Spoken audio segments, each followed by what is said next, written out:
वंदे पुरुषोत्तमं। वंदे पुरुषोत्तमम्। आज हम परम ब्रह्म श्री श्री ठाकुर अनुकूल चंद्र जी के नारी नीति ग्रंथ से कुछ प्रसंग के बारे में आलोचना रखेंगे। आदर्शनिष्ठ, धर्माश्रयी, पवित्र और उन्नत गृह जीवन के भित्ति के ऊपर खड़ा होकर मानव समाज निरंतर सर्वांगीण कल्याण और अभ्युदय के पथ पे अग्रसर हो सकता है, अग्रसर हो के चल सकता है, क्योंकि जीवन के सामग्रिक विकास और समाज संस्थिति के क्रमागति और विवर्तन के लिए चाहिए जुगपत धर्म, अर्थ, काम, मोक्ष। ये चतुर्वेद पुरुषार्थ साधन और गाह्यर्थ आश्रम ही ये पूर्णांग जीवन जाग के पूत यज्ञ को। गृह के अधिष्ठात्री देवी होते हैं गृहिणी।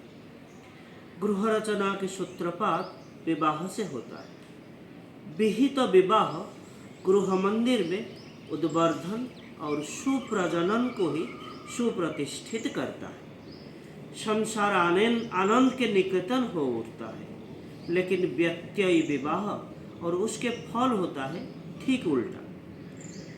पुरुष और नारी सारा जीवन एक घर में रह के भी कोई किसी को अपना नहीं बना पाते हैं, कोई किसी को अपना नहीं कर पाते हैं।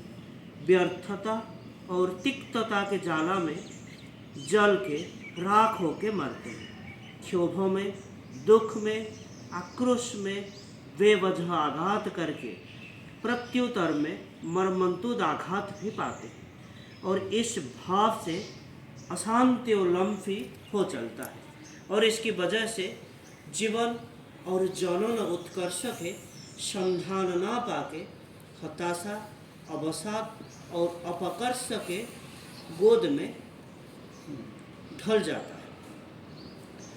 महामूल्य जो मानव जीवन, इसके शोचनीय अपचय और व्यर्थता को परिहार करने के लिए चाहिए पुरुष नारी सभी के, विशेषतः नारी के समुचित शिक्षा, और जिसकी वजह से उसके अंतर में गंभीर जीवन बोध की उक्त होता है। श्रेयसंधान अकाट्य हो उठता है। कोई हीन कामना के कुहुक में आके वो आश्रय के निकट से आत्मदान नहीं करता है। फिर उसके जो वैशिष्ट्य जहाँ निहित निष्ठा, धर्म, शुश्रूषा, सेवा, साहाय्य, संरक्षण, प्रेरणा और प्रजनन, उसके सामर्थ्य के शाश्वत अनुशीलन और प्रयोग के संसार, जाति और जगत को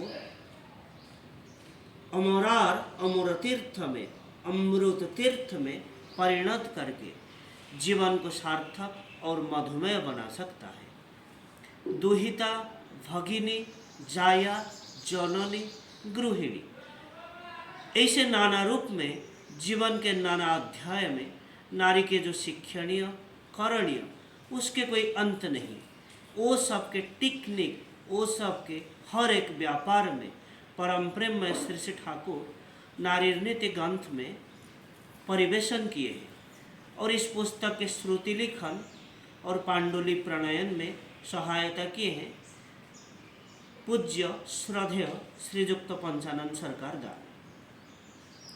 नारी पुरुष हर कोई नियत संसार की समुद्र मंथन करके सुख शुद्ध उत्तोलन करने के लिए व्यस्त है, लेकिन हम लोगों के जो अज्ञता और प्रवृत्ति परायणता के लिए बहुत समय सुधा के बदले गरड़ की आविर्भाव होता है, और वही हड़ाहड़ में जर्जरित ना होकर उसको किस तरह अमृत में पर्यवसित किया जाता है, उसकी अपूर्व कला कौशल और अमीय संकेत इस नारी नीति पुस्तक में लिपिबद्ध है।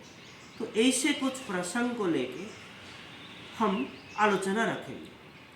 सबसे पहले ठाकुर बोले हैं कन्या में, आप सबने पढ़े होंगे, कन्या मेरी तुम्हारी सेवा, तुम्हारा चलन, तुम्हारी चिंता, तुम्हारी कथनी पुरुष जनसाधारण में ऐसे एक भाव पैदा कर दे जिससे वे नतमस्तक नतजानु हो, ससंभ्रम भक्ति गदगद कंठ में माँ मेरी जननी मेरी कहते हुए मुग्ध हो, बुद्ध हो, तृप्त हो, कृतार्थ हो, तभी तो तुम कन्या हो, तभी तो तुम हो सती। और इस सतीत्व की प्रयोजन किया है जो ठाकुर बोले हैं जननित्व में जाति अध्याय में। नारी से जन्म लेता है और वृद्धि पाता है, इसीलिए नारी है जननी, और इस प्रकार ही वह जाति की भी जननी है। उसकी शुद्धता पर ही जाति की शुद्धता निर्भर करती है। इसीलिए स्खलित नारी चरित्र से व्यर्थ जाति ही जन्म लाभ करती है। समझ लो नारी की शुद्धता की आवश्यकता क्या है। वाणी संख्या 62।